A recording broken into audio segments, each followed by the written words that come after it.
যারা পটল খেতে চায় না তারাও এই রান্নাটা দেখলে চেয়ে চেয়ে খাবে। রান্না আমার থেকে আপনারা খুব ভালোই পারেন, তবুও একবার আমার রান্নাটা দেখবেন। আজ রান্না করবো পটলের দম। পটলের দম তৈরি করতে আমার লাগবে, পটলটা আমি ছিলে নিয়েছি, টমেটো আর পেঁয়াজ পেস্ট করে নিয়েছি, টমেটো আর পেঁয়াজ বেটে নিয়েছি, কাঁচা লঙ্কা কাটা, আর নিয়েছি নারকেল বাটা। আমি প্রথমে পটলটাকে মশলা মাখিয়ে ভেজে নেব। দিয়ে দিলাম লবণ, হলুদ আর জিরে, একটু অল্প আদা রসুন বাটা আর সর্ষের তেল দিয়ে ভালো করে পটলটাকে মাখিয়ে নিলাম। পটলটাকে ভালো করে মাখিয়ে নিয়ে আমি কড়াইতে তেল গরম করতে দেবো। তেল গরম করে দিয়ে একটু একটু করে পটলটা ভালো করে ভেজে নেব।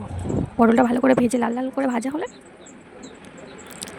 পটলটা মশলা মাখিয়ে আমি চাপা দিয়ে রাখবো। খানিকক্ষণ চাপা দিয়ে রেখে আমি চুলোটা ধরিয়ে নেব। এবার আমি কড়াইতে তেল দেবো। এই কড়াইতে তেল গরম হয়ে গেলে পটলগুলো দিয়ে দেবো।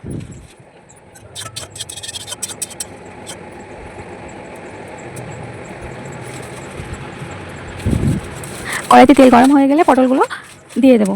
পটলগুলো দিয়ে আস্তে আস্তে ভেজে নেব। পটল ভাজার সময় জালটা একটু কমে রাখতে হবে, না তো পটল পুড়ে যাবে। ভালো করে এপিট ওপিট লাল লাল করে ভেজে নেব। আস্তে আস্তে ভেজে নেব, কারণ জালটা একটু অল্প রাখবো। ভেজে কত সুন্দর কালার এসছে, এই যখন ব্রাউন কালার চলে আসবে তখন আমরা নামিয়ে নেব। নামিয়ে নিয়ে ওই তেলে এবারে ফোড়ন দেবো।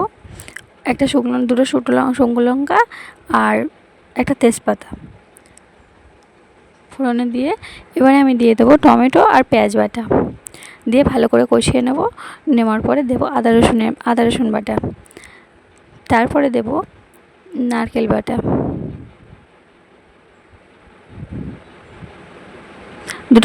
দুটো কাঁচা লঙ্কা চেরা দিয়েছি, লবণ, হলুদের গুঁড়ো আর জিরের গুঁড়ো দিয়েছিলাম।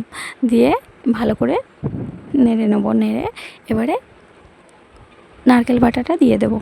দিয়ে মশলাটা ভালো করে কষিয়ে নেব। মশলাটা ভালো করে কষে আসলে হালকা চিনি দেবো, যাতে স্বাদের ব্যালেন্সটা ঠিক থাকে। যখন ওপর থেকে তেল ছেড়ে দেবে তখন পটলগুলো দিয়ে দেব। পটলগুলো দিয়ে ভালো করে মশলার সাথে পটলটা মাখিয়ে নিতে হবে। মাখানো হয়ে গেলে একটু চাপা দিয়ে রেখে দেবো হালকা আঁচে। এটা একদম হালকা আঁচে রাঁধতে হবে। অল্প করে আমি এখানে গরম পানি অ্যাড করেছি, হালকা গরম পানি দিতে হবে। দিয়ে খানিকক্ষণ চাপা দিয়ে রান্না করতে হবে। যখন গ্রেভিটা একদম গায়ে মাখো মাখো হয়ে যাবে তখন আমরা নামিয়ে নেব। 10 মিনিট পরে ঢাকনা খুলব। 10 মিনিট পরে ঢাকনা খুলে ওপর থেকে একটু গরম মশলা ছড়িয়ে দেব। রেডি হয়ে গেল পটলের দম।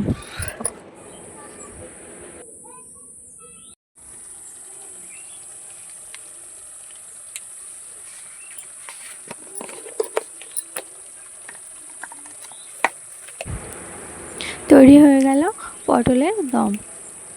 এবারে আমি পরিবেশন করব। এবার আমি নামিয়ে পরিবেশন করব।